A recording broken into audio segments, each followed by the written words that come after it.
সোনামুখীর অলিগলিতে কালী কথা, মুনসেফ করে ঘুঘু কালীর পুজো, আর এই পুজো ঘিরেই নানা গল্প।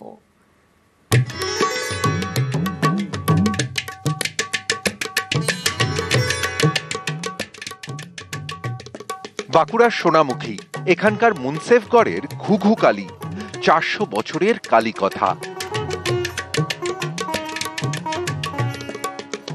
সোনামুখী দিয়ে বয়ে গিয়েছে শালী নদী। কথিত আছে এই নদী দিয়ে একসময় ভেসে এসেছিল মা কালীর মূর্তি।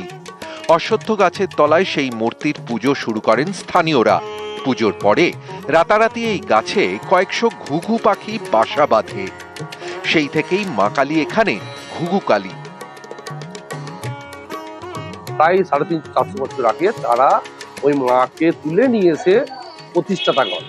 তারপর আস্তে আস্তে ওইখানে পুজো থাকার পরে মাকে প্রতিষ্ঠাতা করা হয় আমাদের এই অশ্বত্থ গাছের সামনে। অলৌকিক হঠাৎ ওইখান থেকে যখন ট্রান্সফার করে আমাদের কর্তব্যটা নিয়ে আসেন, তারপরে ঘুঘু পাখির বাসা বাঁধতে শুরু করে দেয় হাজার হাজার। তখন আমাদের ওই বাবুরা নাম দিয়েছিলেন ঘুঘু কালী। এখন ঘুঘু কালী ডাকনাম, বর্তমানে এখন আমাদের নাম হচ্ছে দক্ষিণ খণ্ড কালীবাড়। সারা বছর মন্দিরে ঘট পুজো হয়। দীপান্বিতা অমাবস্যায় পুজো করা হয় মাটির প্রতিমা।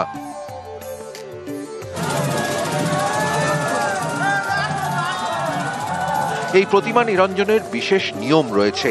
এক্ষেত্রে গাড়ি ব্যবহার করা হয় না। কাঁধে করে মায়ের প্রতিমা নিয়ে যান ভক্তরা, তারপরে পুকুরে বিসর্জন। একেবারেই আনন্দ উৎসবের মধ্যে বিভিন্ন আচার নিষ্ঠার সঙ্গে এই কালী মায়ের আরাধনা করে থাকে এই ক্লাব কর্তৃপক্ষ। সোনামুখী থেকে দেবব্রত মণ্ডল, নিউজ 18 বাংলা।